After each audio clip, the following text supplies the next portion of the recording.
Project పరిధిలో ఉన్నటువంటి ఆయకట్టు భూములకు గత 2 సంవత్సరాలుగా సాగర్ నీరు రాక వర్షాలు లేక ఆయకట్టు ప్రాంతాల్లో ఉన్న బావులు బోర్లు భూగర్భ జలాలు పడిపోయి లక్షలాది ఎకరాల్లోని సాగు భూమి బీడు భూములుగా మారాయి. ఈ ఏడు వానాకాలం కూడా వర్షాకాలం పడి సాగర్ డ్యాం నుండి నీరు వస్తాయని ఆశ లేదని రైతులు ఎదురు చూస్తున్నారు. వానాకాలంలోని సీజన్లోని సాగర్ నీరు రాకపోతే రైతుల పరిస్థితి అగమ్యగోచరంగా తయారు కానుంది. రైతులు ఆకాశం వైపు చూస్తూ వర్షాలు పడితే కష్టాలు పోతాయని ఆశతో రైతులు వానాకాలం ఎదురు చూస్తూ ఉన్నారు. వానాకాలం కోసం ఎదురు చూస్తున్నటువంటి వ్యవసాయ పనులు ప్రారంభించారు. సాగునీరు ప్రాజెక్టుగా ఉన్నటువంటి నాగార్జున సాగర్ త్రాగునీటికి పరిమితమైందని రైతులు వాపోతున్నారు. నాగార్జున సాగర్ ఎడమ కాలువకు అనుబంధంగా ఉన్నటువంటి ఎత్తిపోతల పథకాలు మేజర్ కాలువలు గత 10 సంవత్సరాలుగా మరమ్మతులు లేక శిథిలావస్థకు చేరుకున్నాయి.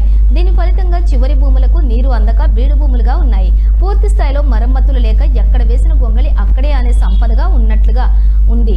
ఇప్పటికైనా సంబంధిత అధికారులు నాగార్జున సాగర్ ఎడమ ప్రధాన కాలువ ఎత్తిపోతల పథకాలు మేజర్ కాలువలకు